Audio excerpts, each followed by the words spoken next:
টান দেন না, ভিডিওটা একটুখানি দেখে যান, শুনুন তাদের অসহায়ত্বের কথাগুলো। এই যে গত ঈদে গেছে আমি একটা কাপড় আমার পুরানো কিনতে পারলাম না। মূলের মাংস তো আমার কেনার মতন ক্ষমতা নাই। আর এছাড়া কি আপনার এই যে ফল ফ্রুট বাচ্চারা যখন আশেপাশে লোকজনের এই খাবার দেখে তখন কি বায়না ধরে না? এখন আমরা টাকা নাই জন্য আমরা আনতে পারি না। আমরা কিন্তু মন চাই কিন্তু খাইতে পারি না, টাকার জন্য খাইতে পারি না। পেটের বুয়ে ক্ষুধার জ্বালা আমরা যাইতে হয়।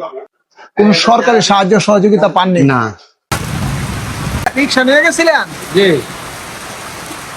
আজকে কত টাকা সারাদিন ইনকাম করেছেন? 500 টাকা।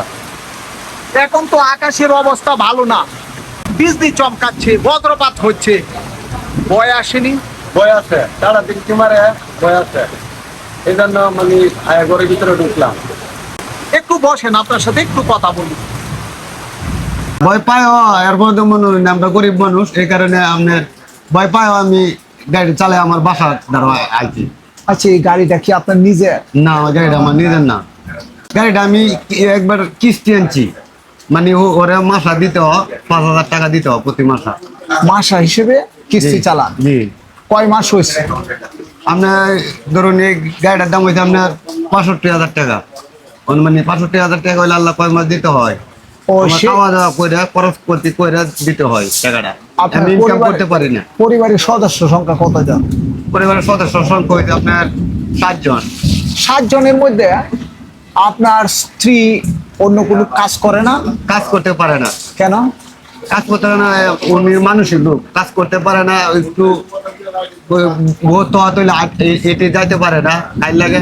ও মানসিক রোগী। জি। ছেলে মেয়েদেরকে লেখাপড়া করাচ্ছেন?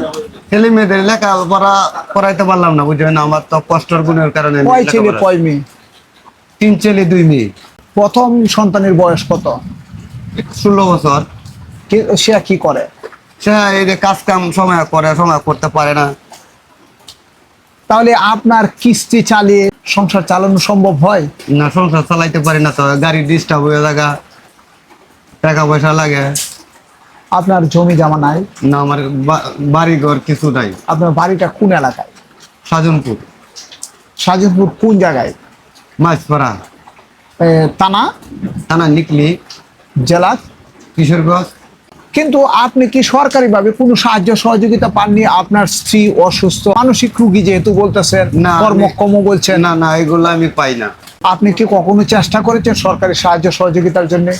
চেষ্টা করি না, আমরা তো বুঝি না, আমরা যাই না। আমরা তো মনোহরণ কথা দিতে আমরা যাইতে পারি না, ওই জন্য আমরা পাই না। কেন যেতে পারেননি? নাকি ইচ্ছা পোষণ করেন না? আমরা তো চিনি না কাকে ধরলে পাওয়া যাবো, কাকে ধরলে না পাওয়া যাবে, এগুলো তো আমরা বলি না। আমরা শর্মে লজ্জা আমরা যাইতে পারি না। যেতে পারেননি? না। আপনিও তো শারীরিক ভাবে দেখা যাচ্ছে অনেকটা অসুস্থের নেই, ভগ্ন স্বাস্থ্যের অধিকারী। কারণটা কি? কারণ আমার মনে টেনশনে আমি ইনকাম করতে পারি না। আমার পোলা ঠিক মতো খাওয়া দাওয়া করতে পারি, চলতে পারি না। আব্বু আম্মু আছে? না, আমার আব্বু নাই, আমার আম্মু নাই। কত বছর বয়সে আপনার আব্বু আম্মু মারা গেছে? আমার আব্বা মারা গেছে আজকে আপনার 19 বছর। আমার আম্মা মারা গেছে আজকে 18 বছর। এই ছোট্টবেলায় বাবা মাকে হারিয়েছেন। আপনার বর্তমান বয়স কত হবে? এই বর্তমান বয়স মনে 32-33 হবে। বলা চলে যে শৈশব অবস্থায় আপনার বাবা মাকে হারিয়েছেন। জি। তখন সংসারের বার তেমন একটা বুঝেন নিজেই না, আমি এবেলা কাজ করতেও পারছি না। কিন্তু তখন কিভাবে সংসারটা চলতো? তখন আমি এই জন্য লিস্কা চালাইলে মনে হয় কিছু যেমন আমি ডাল চাল কিনে পোলান লয়ে খাই। আচ্ছা, আজকে যে আকাশের অবস্থা খারাপ, বৈরী আবহাওয়া থাকলে আপনারা কিভাবে চলেন? এই আমরা বসে তখন লাগে, বৃষ্টির মধ্যে তো আমরা গাড়ি চালাইতে পারি না। তখন কিস্তি কিভাবে দেন? এত এভাবে কিস্তি আপনার মনে হয় ইনকাম করতে না হলে দিতে পারি না। আমার খুবই কষ্ট। তখন কিস্তির যে মালিক অর্থাৎ যার কাছ থেকে নিয়ে আসছেন সে কি এটা মানে? না, মানে না, ও তো ফোন দেয়। আমরা বলতে ভাই আমরা 2 মাসে ইনকাম নাই, আমরা দেন কি করে?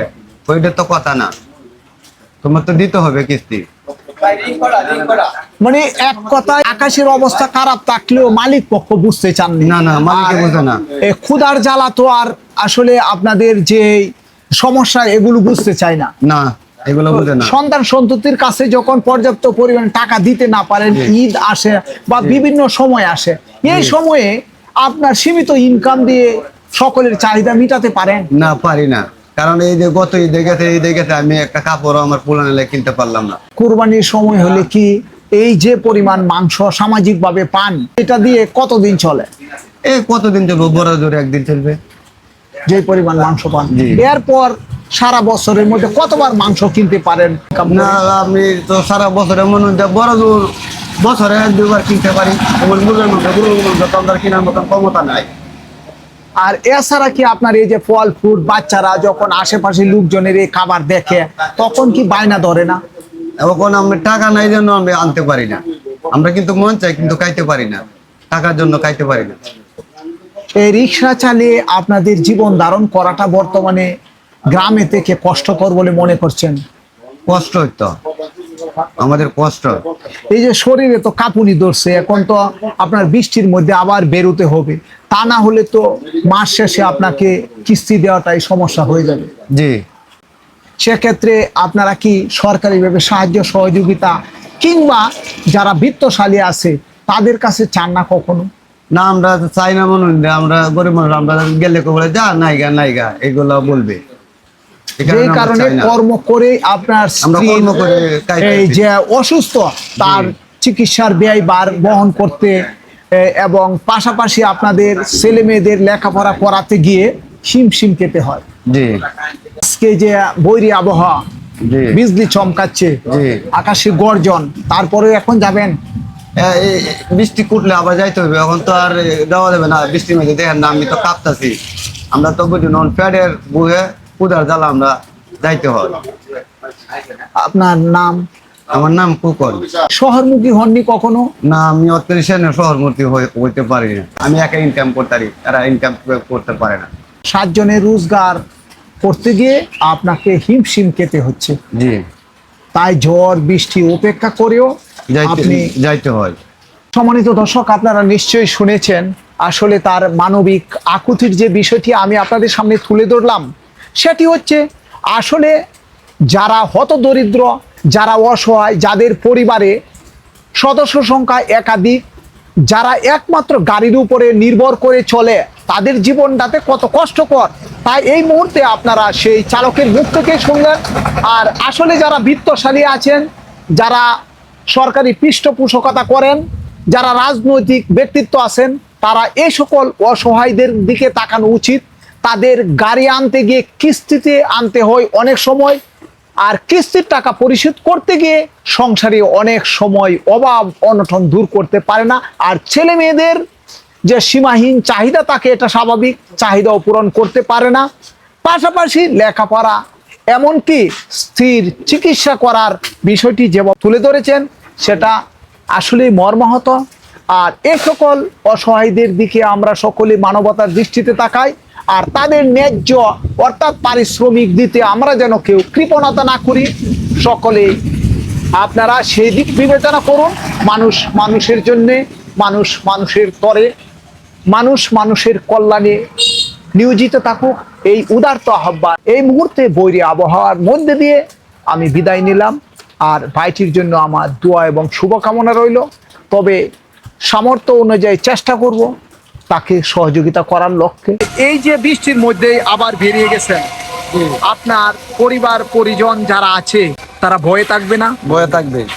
মোবাইল আছে সাথে? মোবাইল আচ্ছা, যোগাযোগের লক্ষ্যে মোবাইল রাখেন। কি মোবাইল এটা? বাটাম মোবাইল। Button mobile. যখন বিজলি চমকায় বজ্রপাত হয় তখন চালু রাখেন? না, বন্ধ রাখি। আপন বলতে কেউ নাই, আমি খুব অসহায়। তার মানে হচ্ছে এই রিক্সাটাই আপনার বর্তমান সম্বল? জি। আচ্ছা, এই রিক্সা নিয়ে কি চলার পথে কিংবা বাড়িতে রাখতে গিয়ে ভয়ে থাকেন? বই মনে করুন, বই তো থাকবে। আমি গরিব মানুষ, যদি আমার লিস্ট কার্ড লয়ে যেতাম তাহলে আমি কিবা চলবাম, কিবা কিতা করবাম, এটা তো একটা থাকে।